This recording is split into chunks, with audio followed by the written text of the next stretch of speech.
Buenas tardes, bienvenidos a Contrastes, porque la realidad tiene diferentes miradas. Este es un espacio creado por FECODE con el objetivo de que ustedes en la tranquilidad de su hogar construyan su propia opinión. Hoy nuestro tema tiene que ver con un dolor de cabeza, un nuevo dolor de cabeza para los colombianos, que es hermanito de la reforma tributaria. Se maneja muchísimo en privado, muy poco en público, y es el de la reforma, una tercera reforma al Sistema General de Participaciones, que pretende básicamente descentralizar aún más los recursos, las transferencias que llegan a los departamentos y a los municipios. Ahí, dos de los sectores más perjudicados pues van a ser los de la educación y la salud, que con la última reforma del 2007, si no me equivoco, pues ha precarizado estos dos derechos fundamentales en el país.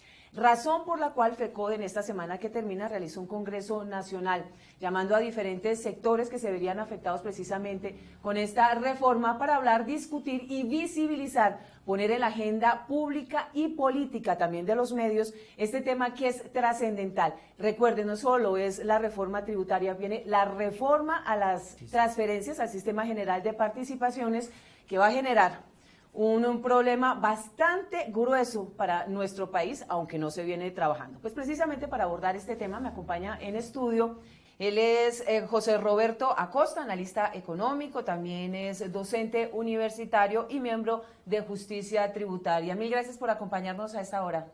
Bueno, muchas gracias por la invitación y a todos los de FECODE, a la teleaudiencia. José Roberto, ¿cómo ponemos esto en un lenguaje fácil para que los televidentes entiendan lo que implica una nueva reforma al Sistema General de Participaciones? Y a mí me asalta una duda, es ¿qué tanta presión está ejerciendo el Fondo Monetario Internacional en esta? Bueno, vamos a dividir en dos preguntas. Un poco los antecedentes es el proceso de descentralización. Arrancó la descentralización política en los años 80 con la elección de alcaldes y gobernadores, pero un alcalde y un gobernador sin presupuesto pues es como un león sin dientes. De tal suerte que del presupuesto general de la nación se definió destinar cuantiosos recursos para las áreas territoriales. Esto venía siendo un gran peso al presupuesto y en el 2001 Juan Manuel Santos, siendo ministro de Hacienda, crea una bolsa aparte, diciendo no, aquí vamos a definir constitucionalmente a partir de una matemática derivada del crecimiento de la economía, unos recursos fijos para los entes territoriales. Posteriormente en el 2007 también se hace una reforma no tan sustancial, pero lo que se busca es de manera, en un marco constitucional, porque esto se elevó a nivel constitucional, definir del presupuesto unos recursos específicos para las regiones. Estos recursos para las regiones han venido siendo un dolor de cabeza en la carga del presupuesto general de la nación, un presupuesto que dedica de los 216 billones, cerca de 150 billones solo para funcionamiento, solo para burocracia. Para inversión, debemos recordar que se va a reducir el presupuesto este año, o mejor, el del 2017 frente a lo del 2015, en cerca de un 12%, apenas 31 billones de estos 216 van a ir a inversión. Y eso es inversión en educación, en infraestructura de colegios. De tal suerte que el gobierno quiere casi que decir, mire, ¿sabe qué? Les vamos a entregar a ustedes la plata y no tienen más. Y el Sistema General de Participaciones es esa bolsa con la que ustedes se van a tener que defender. Pues el Sistema General de Participaciones de alguna forma ha tenido cierto margen de maniobra desde el punto de vista político. Y eso es lo que incomoda a la, entre comillas, tecnocracia del Fondo Monetario Internacional. Y ha hecho carrera la aplicación de ciertas normas matemáticas. Es decir, ahí está la regla fiscal que entró a regir en el 2011, regla fiscal a la cual se puede aducir para no prestar o suplir por parte del Estado derechos fundamentales como salud, educación, hasta la propia seguridad. El gobierno puede decir que por regla fiscal no tiene recursos. La Corte Constitucional ha hablado del incidente fiscal, el mismo Consejo de Estado, como argumento para que el Estado se lave las manos y diga no tengo plata y de malas. Pues viene, como bien lo detallabas, una reforma debajito de la reforma tributaria, y esta es muy complicada, que es el Sistema General de Participaciones, en el que se busca meter en una camisa de 11 varas, en un régimen matemático y cuantitativo, la definición de los recursos para educación y salud, que son el grueso del Sistema General de Participaciones. Hoy, por Sistema General de Participaciones, del presupuesto general de la Nación se reparten a municipios y departamentos cerca de 18 billones. De esos 18 billones, casi el 60% van para educación y un 25 a 30% para salud. El otro 20% es agua potable, ese tipo de cosas. De tal suerte que la educación, que es la base del desarrollo, es realmente, en mi humilde y sencilla opinión, la amalgama del famoso posconflicto, pues puede verse golpeada en la medida que se circunscriba el direccionamiento de recursos por fórmulas matemáticas. Ya de por sí el Sistema General de Participaciones está atravesado por esa tecnocracia, ese discurso tecnocrático que a partir de índices como el de necesidades básicas insatisfechas, cobertura, calidad, decide a qué municipio se le entrega dinero o no.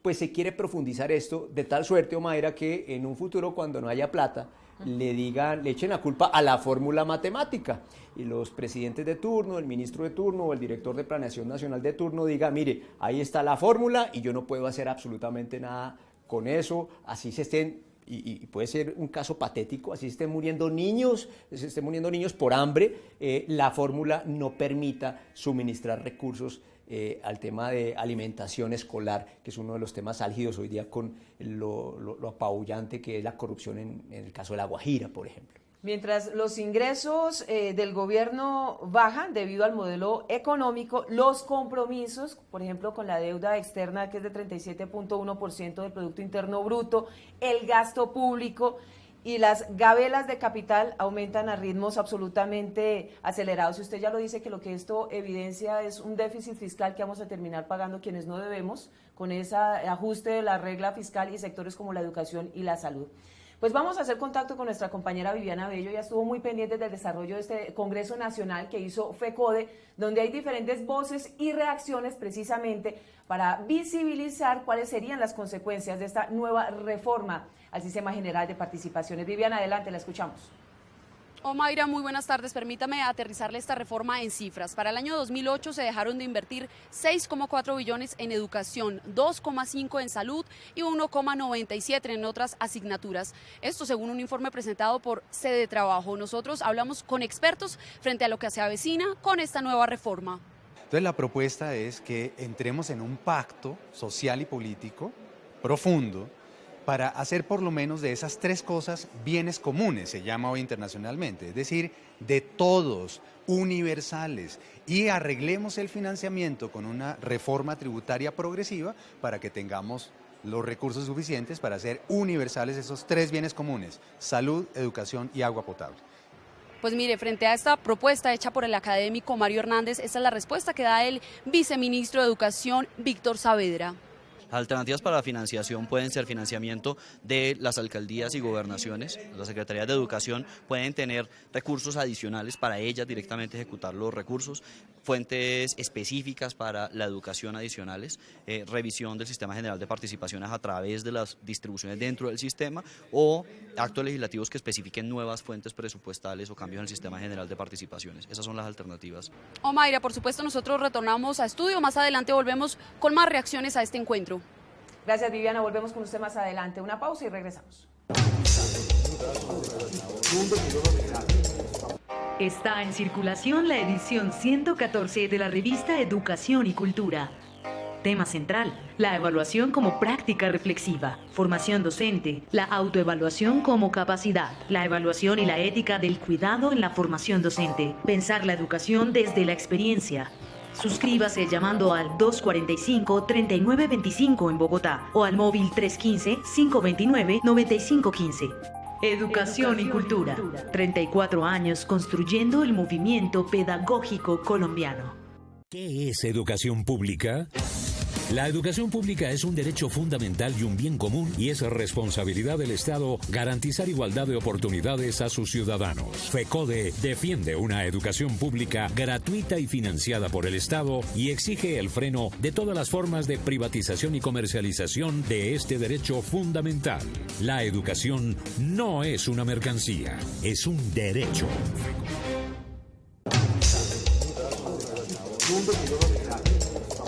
Omaira, muy buenas tardes. Pues mire, en el Encuentro Nacional de Sectores Sociales que justamente organizó FECODE, pues se dio la participación masiva de diferentes regiones, de diferentes sectores del país. Hablamos con el presidente de FECODE, el profesor Luis Gruber, frente a esas afectaciones y cómo se viene preparando estos sectores con esta nueva reforma.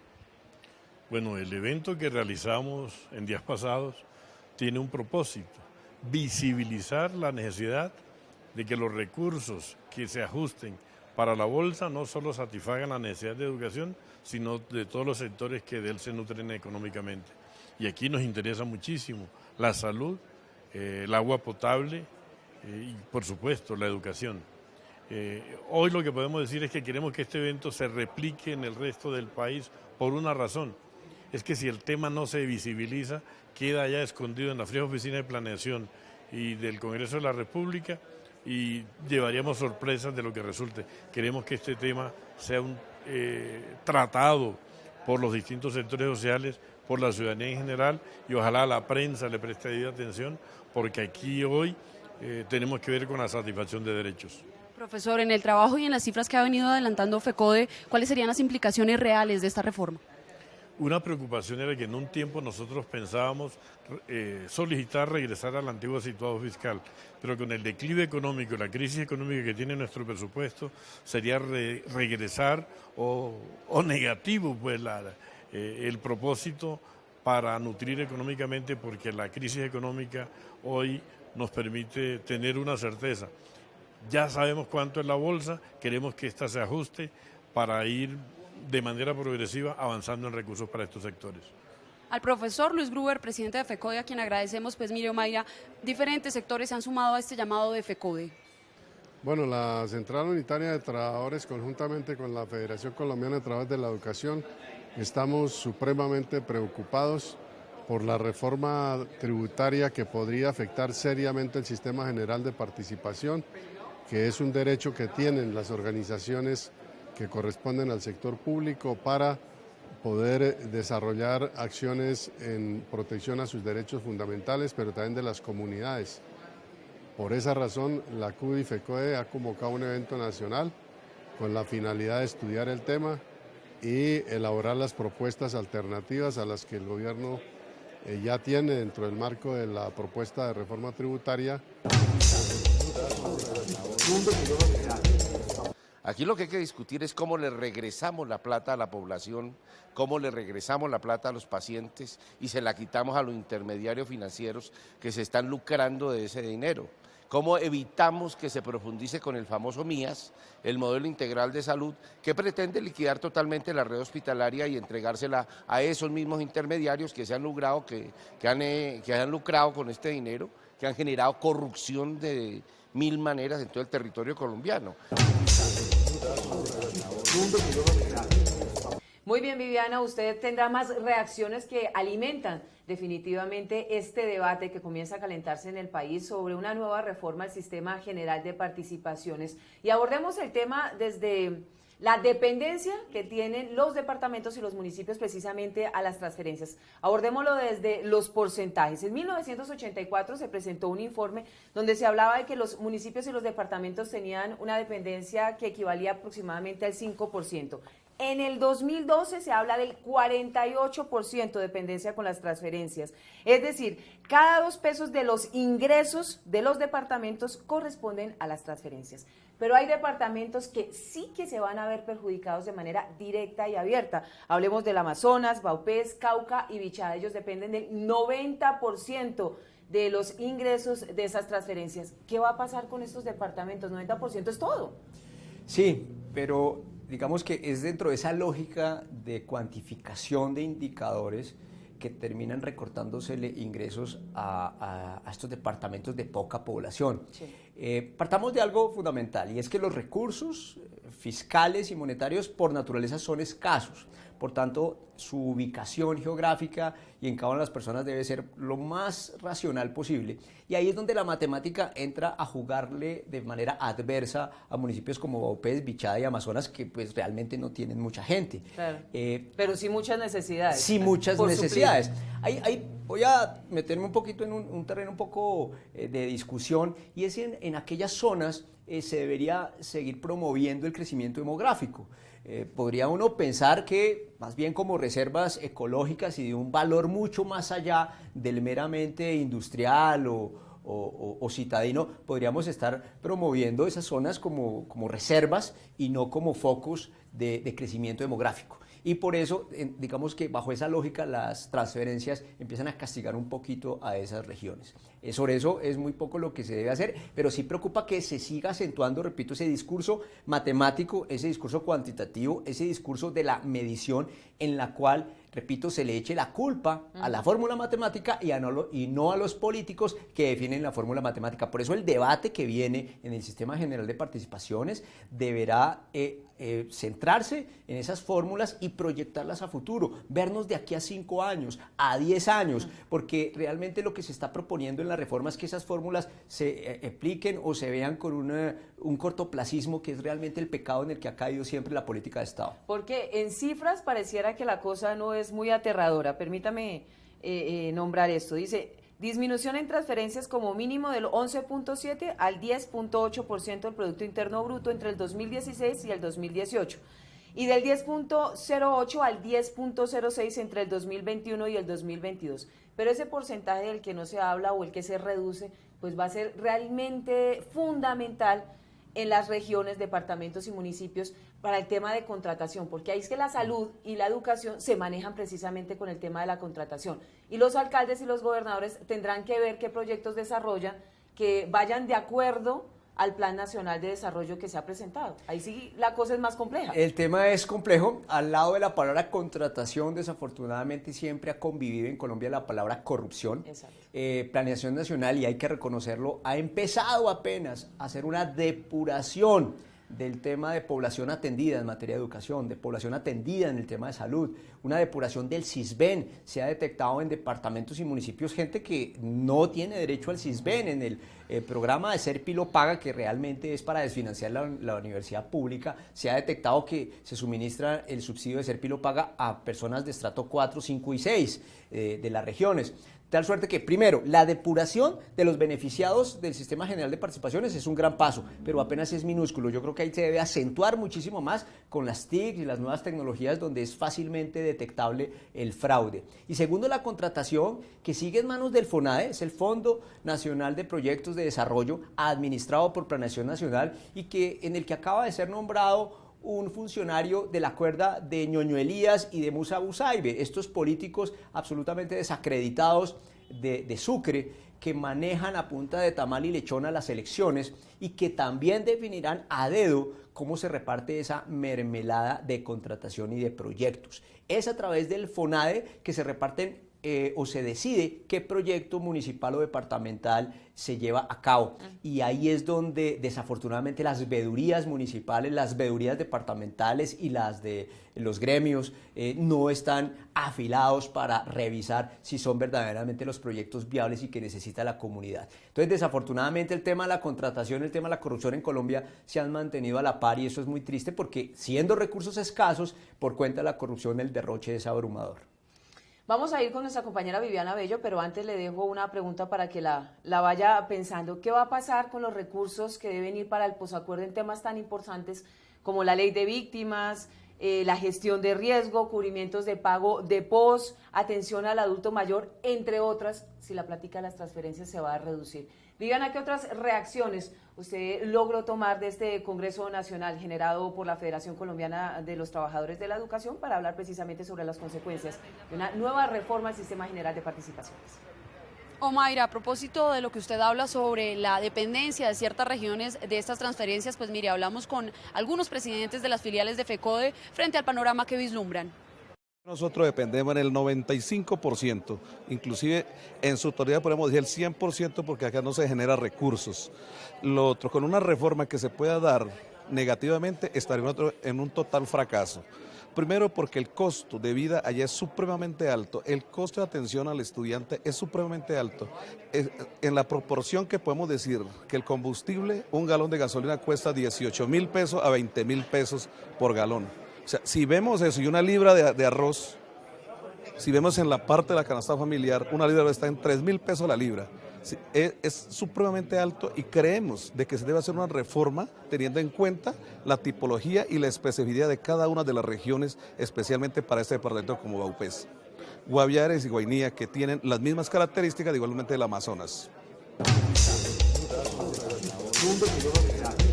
Pues yo creo que el Estado colombiano debe de alguna manera tener un trato muy especial en materia de transferencias para esos departamentos que son muy apartados, que prácticamente nos encontramos incomunicados. Tenemos muy pocos estudiantes, pero el costo por atención es muy elevado. Eso es el punto que hay que tener en cuenta. A ustedes la invitación para que consulten nuestras redes sociales y nuestra página www.fecode.edu.co. Además, si quieren información directa de la oficina de prensa, pueden consultar a nuestro WhatsApp 310-673-9655. Mayra, feliz tarde.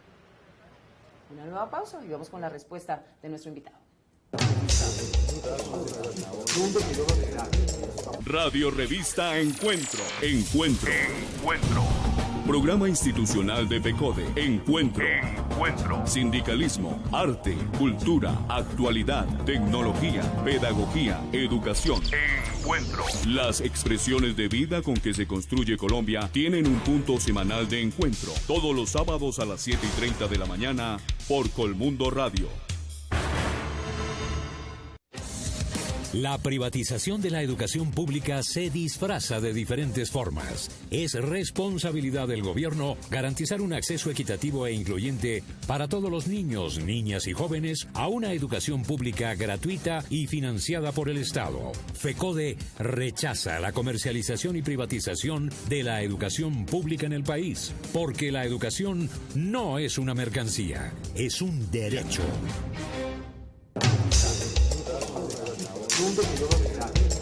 El gobierno pretende meter en la reforma tributaria un artículo que haría volver al sistema de ingresos corrientes de la nación lo que se le traslada a municipios y a departamentos para educación y salud. Volver al sistema en las actuales circunstancias, cuando el mismo gobierno nacional en el marco fiscal de mediano plazo dice que tan solo se volverá a un crecimiento promedio del ingreso nacional del 3,8% dentro de 4 años, significa en los próximos años sacarle a municipios y a departamentos, y hay que advertirlo también a alcaldes y a gobernadores, según nuestros cálculos, para el año 2017 y el año 2018, 11 billones de pesos que no irán a la salud, ni a la educación, ni a los territorios nacionales.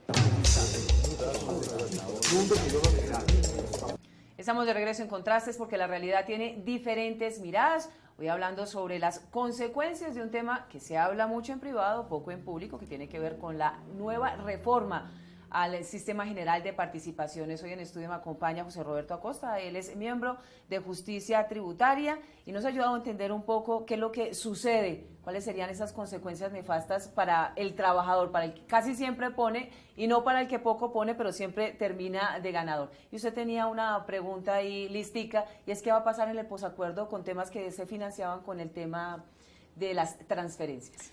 Pues el cacareado posacuerdo va a tener muchas deficiencias fiscales, porque nada de la bonanza petrolera se guardó, nada se sembró. El país incrementó deuda. Cuando uno tiene un cuarto de hora tan bollante como el del petróleo a $100 y producción de 1 millón de barriles de petróleo, pues uno auguraba que para nuestras próximas generaciones alguito se hubiera guardado de eso. Pues no. Por eso se prevé una reforma tributaria que va a castigar principalmente las rentas laborales, no las rentas de capital. Traduzco, clase media y baja, mientras que a los empresarios se les sigue incentivando porque aparentemente son el motor de crecimiento. La pregunta que siempre se hace o que se dice, sin empresarios no hay economía. Pues también cabría preguntar, pues sin trabajadores no hay empresarios. Entonces ahí creo que el sesgo político de la próxima reforma tributaria va a castigar mucho las rentas laborales y ojalá los ciudadanos lo sepan para saber quiénes van a votar en la próxima legislatura, en este Congreso, esa perjudicial reforma tributaria como lo hicieron en el 2014 y en el 2012. Y desafortunadamente de los rubros que principalmente recortan es la educación. Y algo que quiero llamar la atención es que el presupuesto de inversión en educación se está privatizando. ¿Qué quiere decir eso? Inversión en educación es hacer escuelas, es invertir en tecnologías, en los salones, en la adecuación logística para que el proceso pedagógico y de enseñanza sea lo más efectivo posible. Y ante las restricciones presupuestales, el gobierno reduce el gasto en inversión para los próximos años, pero potencia una herramienta que es la Financiera de Desarrollo Nacional, que es un banco, es a donde llegó la plata de ISAGEN. ¿Qué está haciendo la Financiera de Desarrollo Nacional? Primero, no recibió toda la plata. De los 6 billones, solo ha recibido 2,5 billones. Pero ya decidió no solo prestar para carreteras, no solo prestar para puertos, sino también para construir colegios. Uno podría decir, bueno, pues qué bueno que se haya expandido el objeto social inicialmente identificado de infraestructura a lo que es la infraestructura educativa. Lo grave, Omaira, es que estos son préstamos a privados, a constructores privados, a contratistas privados para que hagan colegios.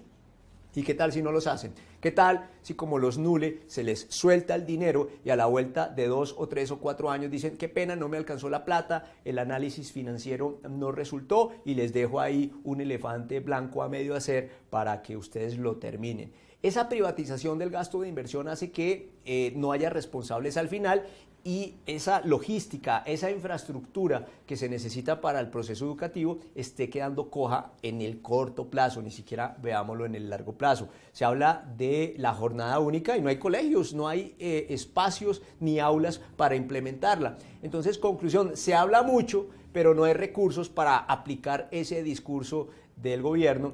Y lo que se espera es meterle la mano al bolsillo a los contribuyentes después de que no ahorramos en la bonanza petrolera y sí se nos ha endeudado muchísimo porque la deuda se ha incrementado sustancialmente, ya es casi la mitad del Producto Interno Bruto y recordemos que la deuda de hoy son los impuestos del mañana. José Roberto, esta desfinanciación de la educación y la salud, del modelo económico, el neoliberal en nuestro país, del jalonamiento y la presión del Fondo Monetario Internacional, de la OCDE con la reforma tributaria, ¿hasta dónde nos va a llevar? O sea, ¿qué tanto nos va a terminar afectando directamente en el bolsillo y en derechos fundamentales? Usted ya abordaba el de la educación, pero viene el otro, el de la educación, el de saneamiento básico que tiene que ver con la protección del medio ambiente, entre otros. Pues nos va a llevar a donde está Europa, en una total recesión, a donde está Japón, en total recesión, en una incertidumbre económica como la de Estados Unidos que no sabe si sale del hueco o no. El Fondo Monetario ya reconoció y en la última revista mundial de ellos que el neoliberalismo fracasó, o sea, no lo está diciendo nadie distinto, sino el propio Fondo Monetario Internacional, de tal suerte que aquí lo seguimos aplicando a rajatabla.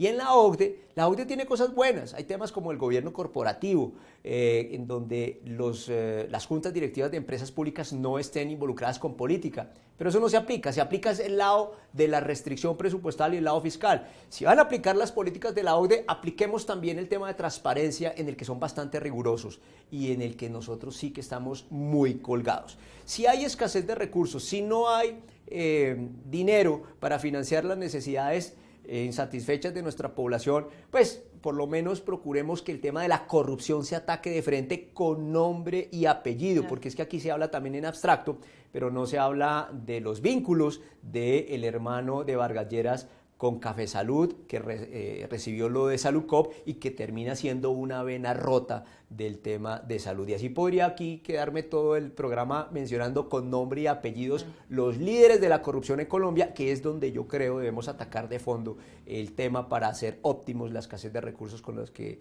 está sufriendo el país. José Roberto, mil gracias por acompañarnos a esta hora y bueno, por acompañar un poco a la Federación en visibilizar este tema que viene manejándose por debajo de la mesa y que nos va a tocar fuertemente en la economía a todos y cada uno de los colombianos. Mil gracias nuevamente. Mayra, muchas gracias a ti y a toda la teleaudiencia. Nos reencontramos el próximo domingo en Contrastes porque la realidad tiene diferentes miradas y ojo a esta nueva reforma al Sistema General de Participaciones. Feliz resto de día.